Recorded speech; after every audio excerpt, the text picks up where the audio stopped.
I never thought my 30th birthday would become the day I finally understood my place in my family. Growing up as the eldest daughter, I was always the responsible one, the good girl who followed the rules and never caused trouble. My brother Jake, 2 years younger, was the adventurous one, the risk-taker, the one who could charm his way out of any situation. We were different, but I never saw it as a competition until that night. My parents had insisted on hosting a birthday dinner for me at Rosario's, my favorite Italian restaurant in the city. "It's a milestone birthday, honey," my mom had said over the phone. "Let us celebrate you." Those words had warmed my heart. After years of putting everyone else first, helping Jake through college when he struggled with his grades, postponing my own dreams to care for Mom after her surgery, working overtime to help Dad's business stay afloat during the recession, I thought maybe, just maybe, this night would be about me. I arrived at the restaurant wearing a new blue dress I'd splurged on, feeling a flutter of excitement as I spotted our family's cars in the parking lot. Dad had reserved the private dining room at the back, and when I walked in, everyone called out, "Happy birthday!" My parents, Jake and his fiancée Olivia, my Aunt Susan and Uncle Robert, and a few close friends were all there, smiling and raising glasses of champagne. "There's the birthday girl," Dad announced, pulling out a chair at the head of the table for me. His gesture made me feel special, acknowledged. I smiled, taking in the elegant table setting, the candles, and the small wrapped presents stacked at one end of the table. Dinner was pleasant, filled with casual conversation about work, local news, and reminiscing about family gatherings. I noticed Jake checking his phone repeatedly, exchanging glances with Olivia, but I didn't think much of it. The tiramisu dessert was delicious, and for a moment, everything felt perfect. Then Dad stood up, tapping his glass with a spoon.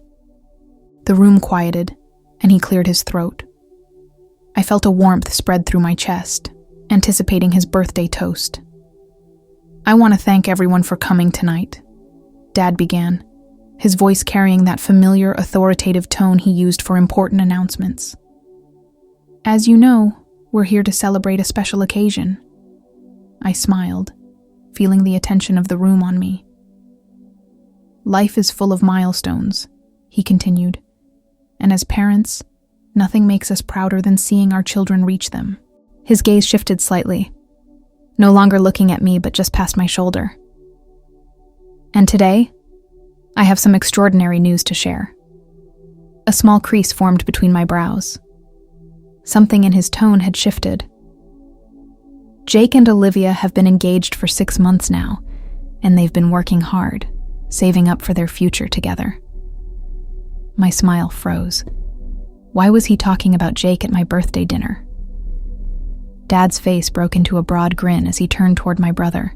"Son, your mother and I have been discussing this, and we've made a decision. As our gift to you both, we're going to pay for your entire wedding in France. The chateau Olivia's always dreamed of, all expenses covered. You deserve it." The room erupted in gasps and applause. Jake's eyes widened in shock, then filled with tears as he stood to embrace our father. Olivia covered her mouth with both hands, visibly trembling with joy. My mother wiped a tear from her cheek, beaming with pride. And I sat there, still as stone, my half-eaten tiramisu forgotten in front of me. A destination wedding in France. The Chateau Olivia had shown us pictures of during Christmas dinner, a magnificent 18th century estate near Bordeaux that rented for what must have been tens of thousands of dollars per day, all expenses covered. My mind flashed back to 3 years ago, when I'd graduated with my master's degree. I'd received a card from my parents with a $200 gift certificate to a department store. "We're so proud of you, sweetie," they'd written. At the time, I'd been grateful, understanding that money was tight with Dad's business struggling. Apparently, things weren't tight anymore. "When's the wedding going to be?" Aunt Susan asked excitedly. "Next June," Olivia answered, her voice quivering with emotion. "We've been in touch with the chateau, but we couldn't commit because of the deposit. This changes everything." "Next June." The same month, I'd tentatively planned to finally go back to school for my PhD, something I'd put on hold to help the family. I'd mentioned it to my parents just last month over dinner, explaining how I'd been saving for years, but was still short on funds. They'd nodded sympathetically, but said nothing about having money to spare. "We'll fly everyone out, of course," Dad continued, now fully immersed in wedding planning mode at what was supposed to be my birthday celebration. "It'll be the event of the year." I felt a hand on my arm and turned to see my friend Rachel watching me with concern in her eyes. She'd been my roommate in college and knew my family dynamics all too well. "Are you okay?" she whispered. I nodded automatically, the practiced response of someone who'd spent a lifetime being okay with being overlooked. But something was different this time. A cold clarity was washing over me, as if I were seeing my family portrait through a new lens, one that didn't blur the edges of painful truths. "Let's see the chateau," someone called out, and Olivia eagerly pulled out her phone, bringing up pictures to pass around the table. When the phone reached me, I stared at the image of a magnificent stone building with meticulously manicured gardens and a sweeping driveway. It was beautiful, undeniably so. The kind of place fairy tales were set in. The kind of memory that would last a lifetime. "Isn't it amazing, sis?" Jake asked, his voice bubbling with excitement. "You'll love it there. The vineyards alone are worth the trip." I looked up at my brother's face, flushed with happiness, and perhaps a bit too much champagne. There was no malice there, no recognition of the situation's irony. In his world, this was simply good fortune, not a statement about our respective places in the family hierarchy. "It's beautiful," I managed to say, handing the phone back. The conversation swirled around wedding plans, flights, potential dates, and guest lists. My birthday had evaporated from the room like morning mist under a harsh sun. No one had even given me the small stack of presents that still sat untouched at the end of the table. I excused myself to go to the restroom, needing a moment alone. The elegant bathroom was empty, and I gripped the marble countertop, staring at my reflection. The woman looking back at me seemed different somehow. Her eyes clearer, her jaw set in a way I hadn't seen before. "Happy birthday to me," I whispered to my reflection. And for the first time that evening, I felt a tear slide down my cheek. But it wasn't a tear of self-pity. It was the kind that comes with awakening, with seeing clearly something that had been obscured for too long. All those years of putting my dreams on hold, of being the responsible one, the supportive one, the one who never complained. What had they gotten me? A forgotten birthday, and a front row seat to watch someone else receive the golden ticket. I wiped the tear away, reapplied my lipstick, and took a deep breath. When I returned to the table, the wedding discussion was in full swing. "We'll need to book the flight soon to get the best rates," my mother was saying. "Maybe we can all go together, make it a family vacation beforehand." "That sounds wonderful," Olivia agreed, then glanced at me as I sat down. A flicker of discomfort crossed her face, perhaps the first recognition from anyone that this evening had derailed from its original purpose. "So," Olivia said, turning to me with a forced brightness, "have you opened your gifts yet?" The table fell suddenly silent, as if everyone had simultaneously remembered why we were supposedly gathered. My father cleared his throat awkwardly. "Oh, the presents," he said, reaching for the small pile and pushing it toward me. "Let's not forget these." The shift was jarring, like actors remembering their lines mid-performance after an unscripted diversion. I looked at the modest stack, then around at the faces watching me with varying degrees of discomfort and expectation. "Actually," I said, surprising myself with how steady my voice sounded, "I think I'd like to open these at home. It's getting late, and you all have so much wedding planning to discuss." "Don't be silly," my mother protested. "We want to see you open them." The same mother who hadn't once mentioned my birthday during the entire wedding announcement. The disconnect was almost fascinating. "I insist," I said, gathering the small packages into my purse. Besides, I have an early meeting tomorrow. A lie. Saturday mornings were usually spent helping my parents with yard work or errands, another unspoken family expectation that I'd always complied with without question. "But you can't leave yet," Dad said, checking his watch. "We haven't even had the birthday cake." As if on cue, a waiter appeared carrying a small chocolate cake with a single candle. Not 30 candles for my 30 years, just one. The waiter looked confused, glancing between the cake and the half-eaten desserts already on the table, picking up on the strange energy in the room. "Happy birthday, dear," my mother said, her smile not quite reaching her eyes. The guilt was setting in, I could tell. Not enough to acknowledge what had happened, but enough to make her uncomfortable. "Make a wish," Jake added cheerfully, seemingly oblivious to the tension. I looked at the solitary flame flickering on top of the cake. What would I wish for? That my family would suddenly see me? That they'd apologize for hijacking my birthday to elevate my brother once again? That the past 30 years of subtle and not-so-subtle favoritism would magically be erased? No. I was done with those wishes. I blew out the candle. "What did you wish for?" Olivia asked, her voice artificially bright. I smiled, not the accommodating smile I'd worn all my life, but something new, something with edges. "If I tell you, it won't come true." The cake was cut and served. I took a few polite bites while the conversation gradually drifted back to wedding plans, as I knew it would. The chateau had a capacity limit. Who would make the guest list? Would they need to hire a translator? How many bridesmaids would there be? "You'll be my maid of honor, of course," Olivia said to me during a lull in the conversation, reaching across the table to squeeze my hand. Her expression was genuine, but there was something else there too. A touch of pity, perhaps, or the benevolence of someone on higher ground reaching down. "I'm honored," I replied automatically, the words hollow in my mouth. "But let's talk about it later. This is all still fresh, and you have time to decide." Olivia's smile faltered slightly. "There's no decision to make. You're Jake's sister." Jake beamed at this, throwing an arm around my shoulders. "We wouldn't have it any other way, sis." I extricated myself from his embrace as gently as I could. The weight of expectation, that I would once again take my assigned role, stand in the background and support without question, felt suffocating now.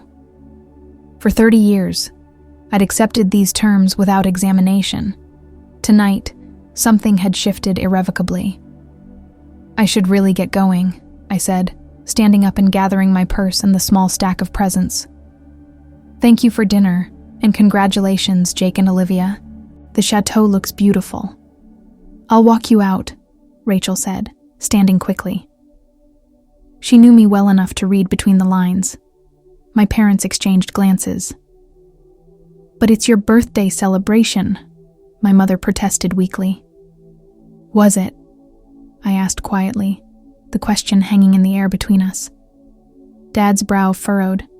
"Now, honey, don't be like that. We're celebrating you and sharing good news about your brother. Family celebrations often overlap." Overlap. As if what had happened was a simple case of two events gently bumping into each other, not one completely eclipsing the other. "You're right," I conceded, not wanting to create a scene. That wasn't my style.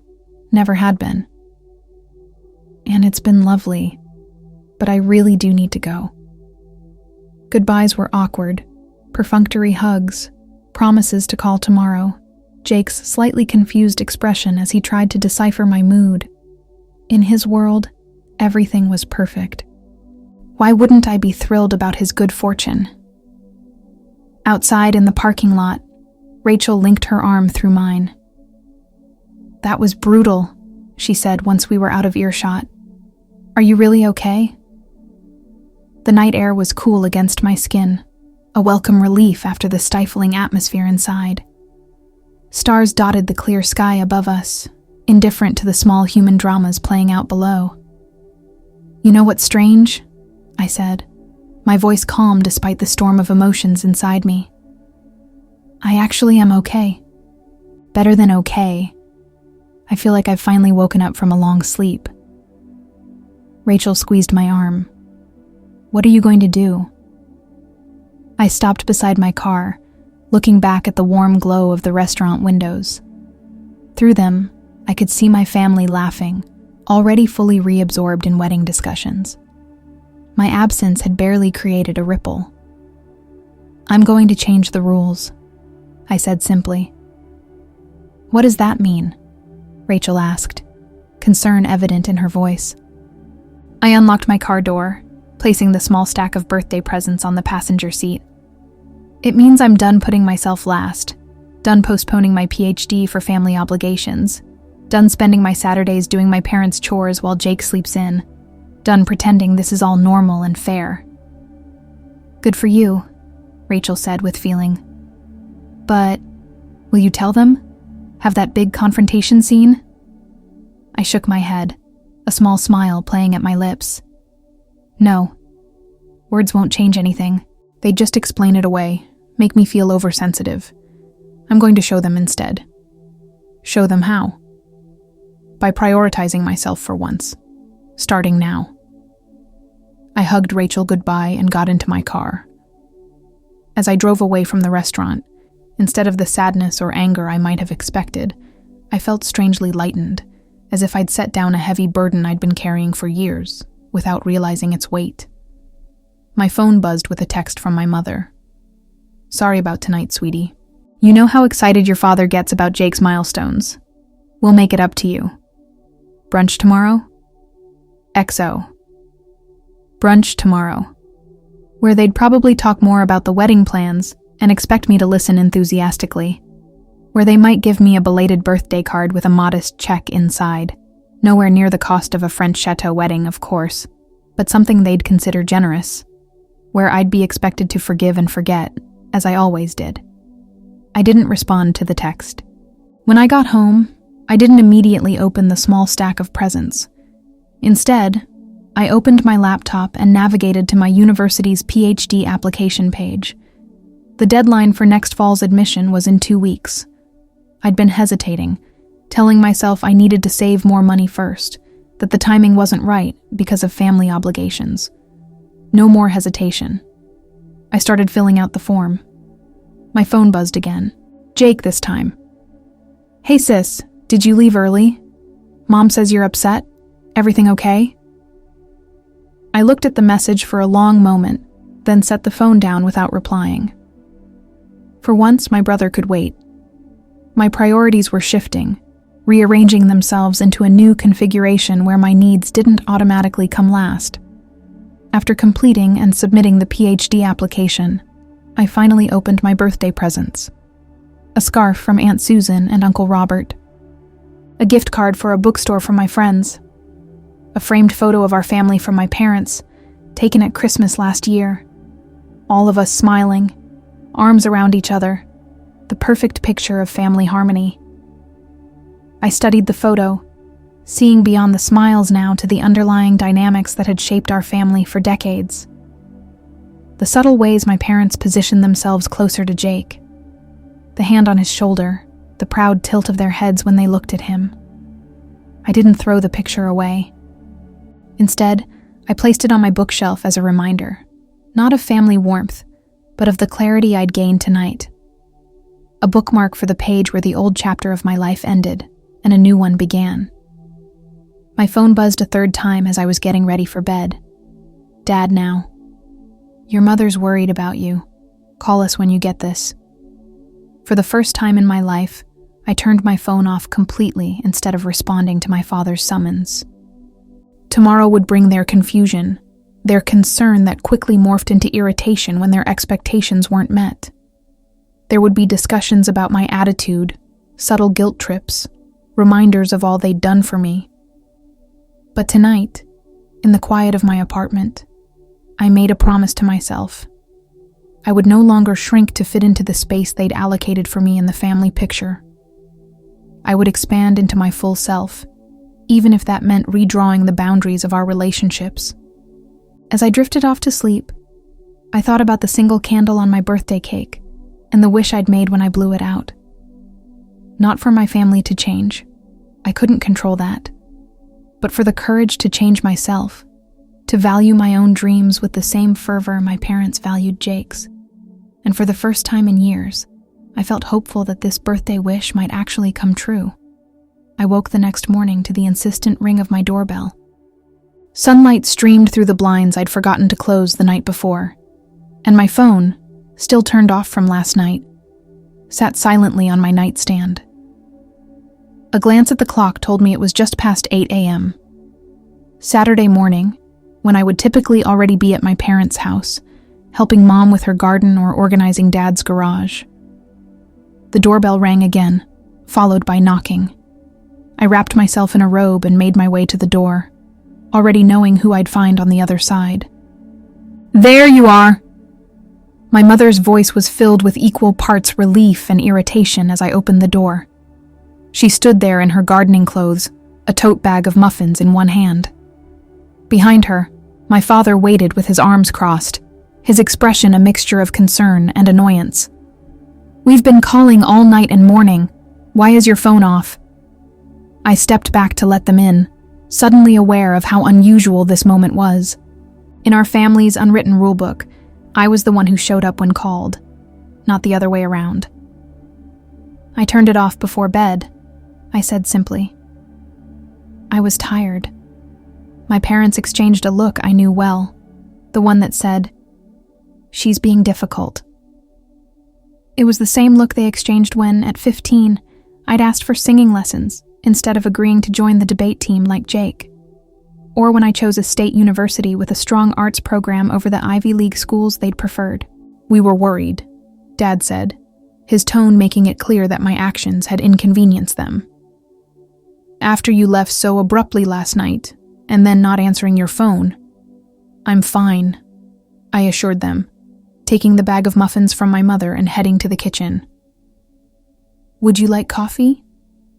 They followed me, my mother immediately noticing the university application confirmation email still open on my laptop.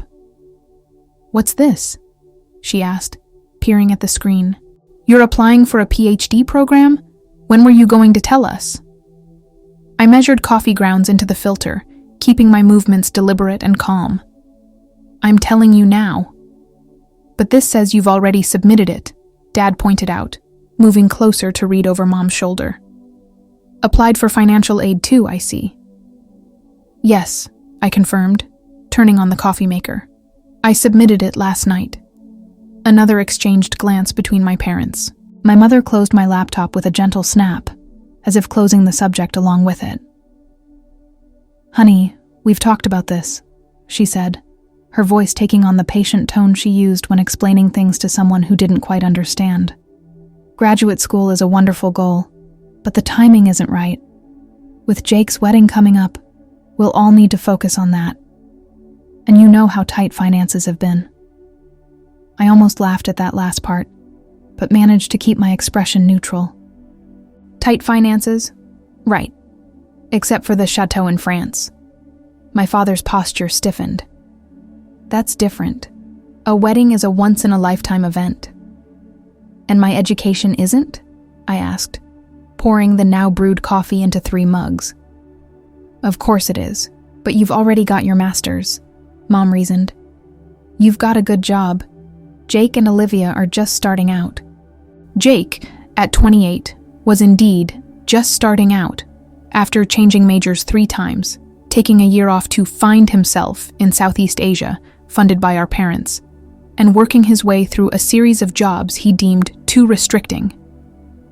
Currently, he had a mid-level position at a marketing firm where, by his own admission, he spent most days playing foosball with colleagues and attending long lunches with clients. I, on the other hand, had worked through college, graduated with honors, immediately found work in my field, and had been steadily building my career for years. I'd put off further education repeatedly for various family needs: Mom's surgery, Dad's business troubles, family obligations that somehow always fell to me. I've wanted this PhD for years, I said quietly. You know this. I've mentioned it repeatedly. Yes, but, my mother began. But Jake's needs always come first, I finished for her. The kitchen fell silent, except for the soft ticking of the wall clock. My parents stared at me as if I'd suddenly started speaking a foreign language. That's not fair, Dad finally said, his voice stern. We've always treated you both equally. I took a sip of my coffee, letting the warmth spread through me. Dad, you announced Jake's destination wedding at my birthday dinner. You didn't even wait until after I'd opened my presents. My mother at least had the grace to look embarrassed. That was poor timing, we admit. But your father was excited, and it just seemed like a good opportunity with everyone gathered. Everyone was gathered for my birthday, I pointed out. Not for Jake's wedding announcement. You're overreacting, my father said dismissively. It wasn't intentional, and frankly, I'm surprised at your attitude. This isn't like you. He was right about one thing. It wasn't like me. The me they knew would have nodded, accepted their explanation, and moved on. The me they knew would have put her own feelings aside and asked enthusiastic questions about Jake's wedding plans. But that version of me had stayed at the restaurant last night, blown away like smoke when I'd extinguished that single birthday candle. You're right, I agreed, surprising them. This isn't like me, at least not the me you're used to. My parents exchanged another look, this one tinged with confusion. Look, my father said, his tone softening into the one he used when closing a business deal. We understand you might feel a little overshadowed sometimes. Jake has always been more demonstrative about his needs. Louder, you mean? I corrected. More demanding. Passionate, my mother amended quickly. He's just always worn his heart on his sleeve, while I had learned to fold mine away neatly, never causing trouble, never making waves. The perfect eldest daughter who understood that her role was to support, to accommodate, to make things easier for everyone else.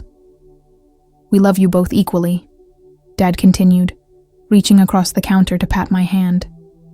You know that. Did I?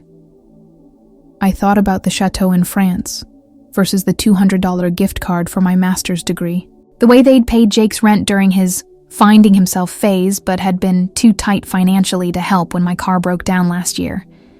How they remembered every detail of Jake's career aspirations, but routinely forgot what my actual job title was. I believe you love us both, I said carefully. But you don't treat us equally. You never have. My mother's face flushed. That's a terrible thing to say. After all we've done for you. I'm not saying you haven't done things for me, I interrupted, keeping my voice calm. I'm saying there's always been a clear difference in how you prioritize our needs and dreams. This is ridiculous, my father declared, pushing his coffee mug away untouched. If this is about the wedding announcement, we've apologized. What more do you want? What did I want? The question hung in the air between us, and I realized that for perhaps the first time in my adult life, I was being asked what I wanted, even if it was asked in frustration rather than genuine interest. I want to be treated like my dreams matter as much as Jake's, I said simply. I want my birthday to be about me, not an opportunity to celebrate him again. I want you to be as excited about my PhD as you are about his wedding. My parents stared at me as if I'd grown a second head.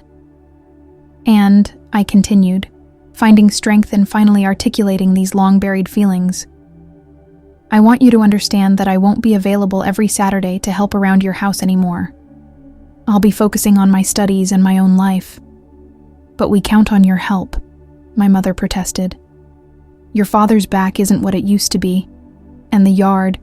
Jake lives 15 minutes from you, I pointed out. He can help sometimes too.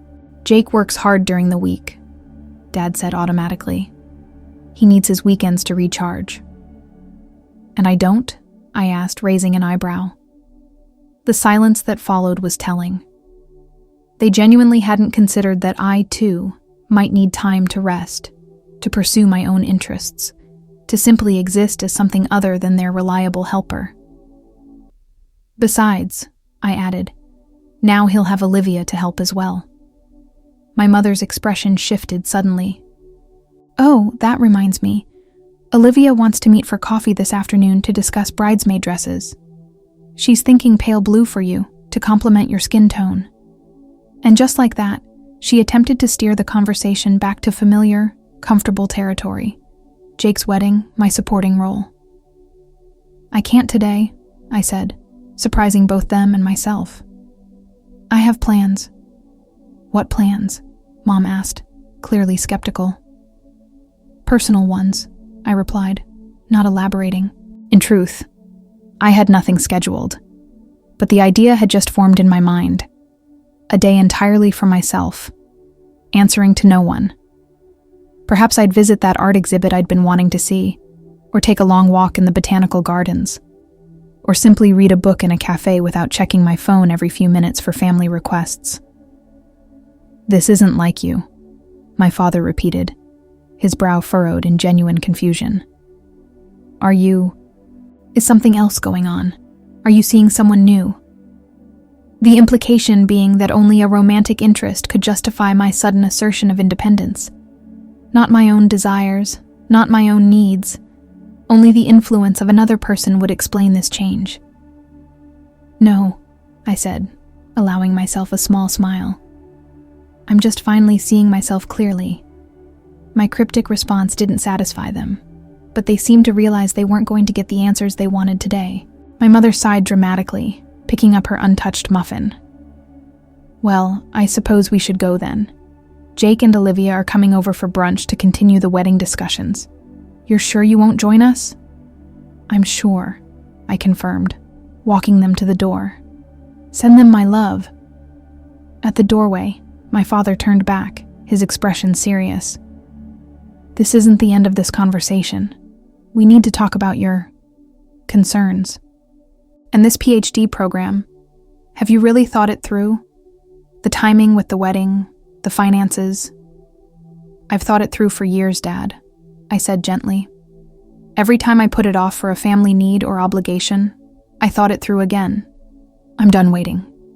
He didn't look convinced, but he nodded stiffly. My mother hugged me, holding on a beat too long, as if trying to transmit a message through the embrace that she couldn't put into words. We just want what's best for you, she whispered. I know, I replied, but from now on, I get to decide what that is. After they left, I stood in my quiet apartment, half expecting to feel guilt or regret for pushing back against the family dynamic that had defined most of my life. Instead, I felt a profound sense of calm, as if I'd finally aligned with some essential truth about myself. I made a list of things I wanted to do that day, just for me, just because I wanted to. It felt revolutionary. My phone, when I finally turned it back on, exploded with notifications. Multiple missed calls and texts from my parents. Several messages from Jake, evolving from confusion to concern to mild irritation at my disappearing act. One from Olivia about bridesmaid dress shopping, and at the bottom, a new email from the university, a confirmation of my application, and an invitation to an interview for the PhD program. The selection committee had been impressed by my academic record and professional experience. They wanted to meet me next week. I felt a surge of excitement and pride. This was mine, something I'd earned through my own hard work, something unconnected to my role as Jake's sister or my parents' helper. I typed a quick, polite response to Olivia, explaining that I was unavailable today, but would be happy to discuss the bridesmaid duties soon. I sent a brief text to Jake. All good. Taking some me time today. Congrats again on the wedding plans. To my parents? Nothing. They'd seen me this morning. They knew I was fine. For once, they could sit with their discomfort without me rushing to smooth things over. Then I put my phone away, grabbed my purse and keys, and headed out to enjoy a day that belonged entirely to me. The following weeks brought a seismic shift in my family dynamics. My My parents cycled through confusion, concern, and finally a simmering resentment at what they perceived as my sudden selfishness. Jake, meanwhile, vacillated between bewilderment at my new boundaries and annoyance that I wasn't dropping everything to help with wedding plans. "I don't understand what's gotten into you," he complained during one of his infrequent calls. "Olivia's stressed because you haven't been answering her texts about bridesmaid dress fittings." "I responded yesterday," I pointed out, balancing my phone between ear and shoulder as I organized my research materials. My PhD interview had gone well. So well that I'd been conditionally accepted into the program pending completion of some preliminary work. I told her Saturdays don't work for me because of my research commitments, but I'm free Thursday evenings. "But the bridal shop is only open late on Saturdays," Jake protested. "Everyone else has agreed to this Saturday. Can't you just reschedule whatever you're doing? This is my wedding we're talking about." The old me would have immediately rearranged my plans, apologizing profusely for the inconvenience. The new me took a deep breath and held firm. "I'm sorry, Jake, but I can't. This research project is time-sensitive and directly affects my PhD acceptance. I've committed to it, and I need to honor that commitment." "It's one Saturday," he pushed, his tone edging toward the wheedling one he'd used since childhood to get his way. "My only wedding." "I hope so," I replied lightly. But my answer is still no. Thursday evening or any weeknight would work. The bridal shop can make an exception for one bridesmaid. The silence on the other end of the line spoke volumes. Jake wasn't used to me refusing his requests, especially not with such calm certainty.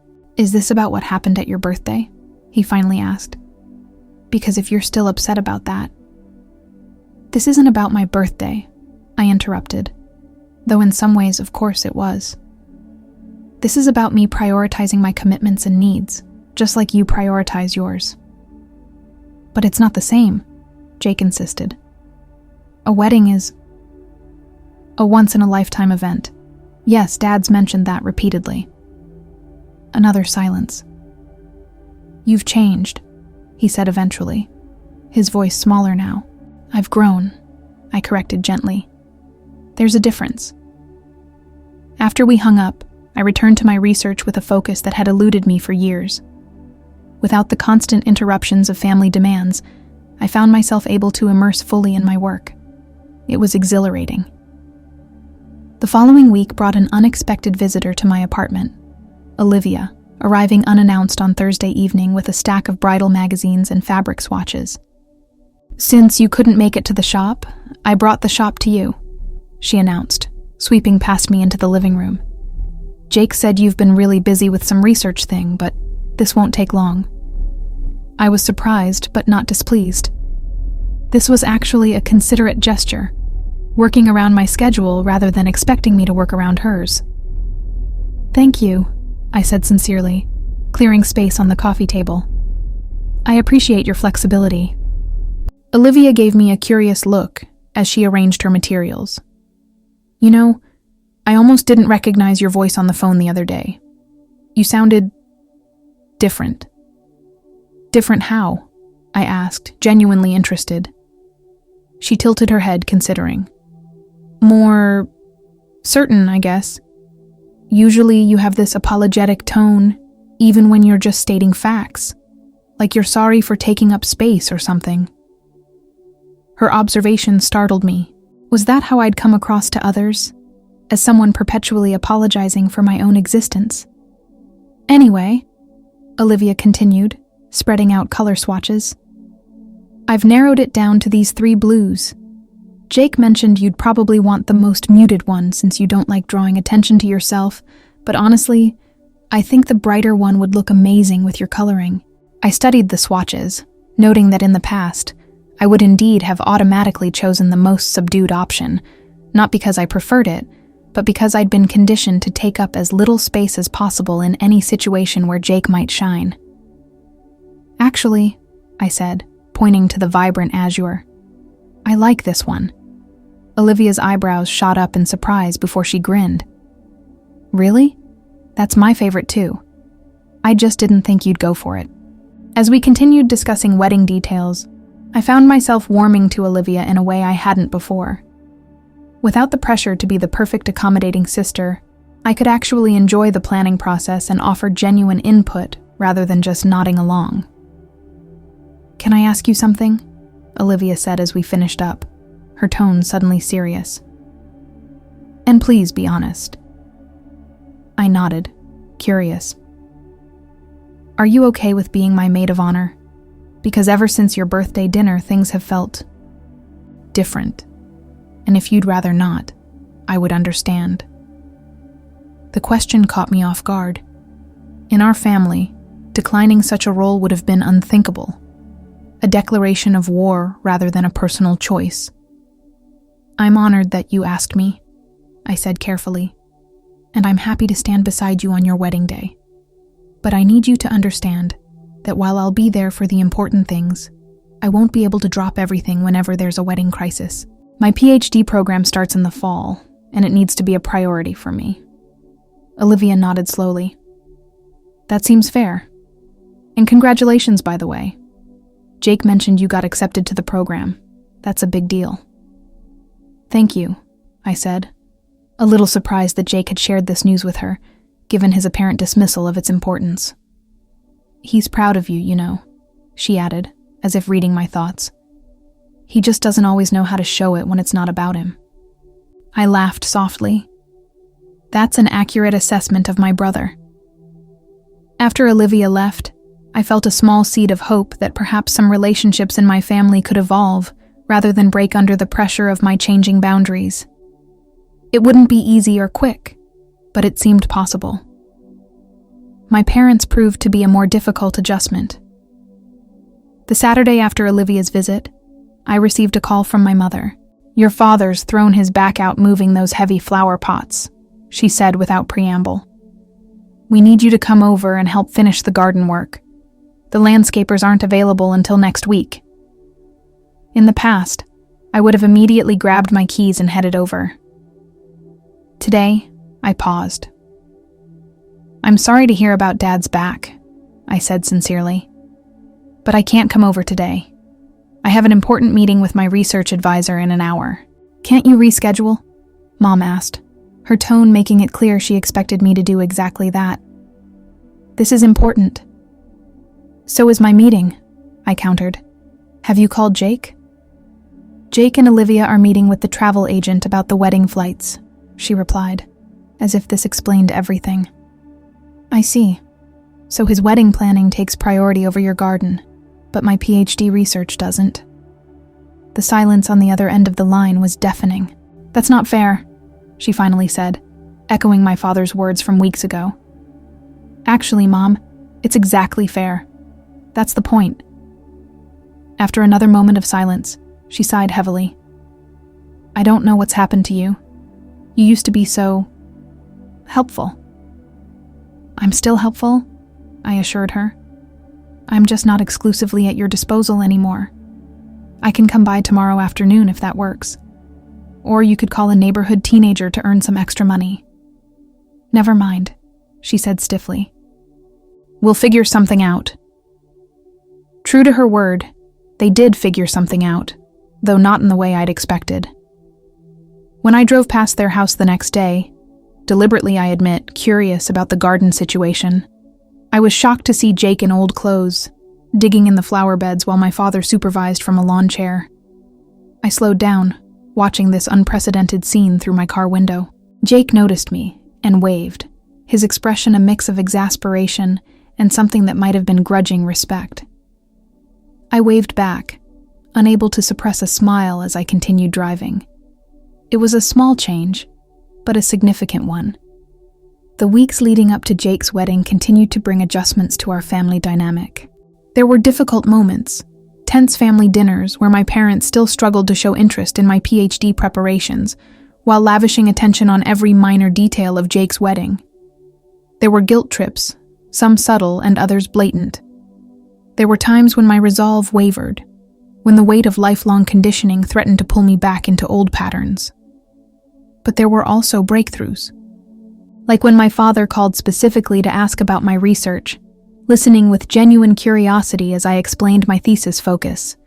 or when my mother, after initial resistance, began to share my excitement about apartment hunting near the university campus. The most significant moment came unexpectedly, just 2 weeks before the wedding. I'd been invited to dinner at my parents' house.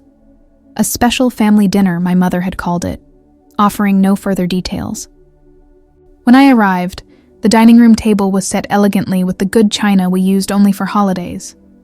My parents and Jake were already seated, with a wrapped gift box at my usual place. "What's this?" I asked, taking my seat cautiously. After the birthday dinner fiasco, I was wary of surprises. "Open it," my father encouraged, his expression uncharacteristically nervous. Inside the box was a leather-bound journal with my name embossed on the cover, and beneath it, an envelope. I opened the envelope to find a check, a substantial one, enough to cover a full semester's tuition for my PhD program. "We've been thinking," Dad said as I stared at the check in shock, "about what you said, about treating your dreams with the same importance as Jake's. We didn't handle your birthday well," Mom added, reaching across the table to squeeze my hand. "Or a lot of things over the years, if we're being honest." Jake shifted uncomfortably in his seat. "I might have pointed out a few disparities after you made me help with the garden that day." I looked around the table at my family, imperfect, still learning, but trying. The check was generous, but it was their acknowledgement that meant more. "Thank you," I said simply, emotion making it hard to say more. "We're proud of you," my father said, his voice gruff with feeling. "And we're sorry it took us so long to show it properly."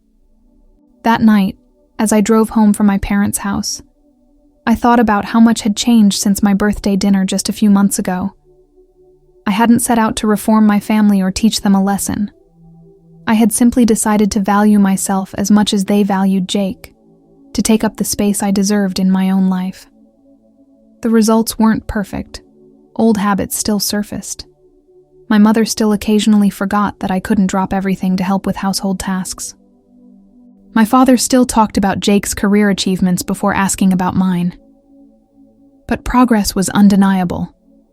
And with each small step, our relationships were evolving into something more balanced, more honest. As for Jake's wedding in France, I would be there as promised, in a vibrant azure bridesmaid dress, standing proudly beside my brother on his special day. But I would be there as my full self, not as the faded background figure I'd allowed myself to become. I would celebrate his happiness without diminishing my own worth. And when I returned, my focus would shift fully to my PhD program, to the future I had postponed for too long. My family would adjust, as they had been learning to do. They would learn to see me not just as Jake's supportive sister or their reliable daughter, but as someone with dreams as valuable and worthy as anyone else's. The journey hadn't been easy, and it wasn't over. Family patterns established over decades don't change overnight. But as I pulled into my apartment complex that evening, I felt a profound sense of peace. I had made a wish on my birthday candle for the courage to change, to value my own dreams. And somehow, against all odds, that wish was coming true.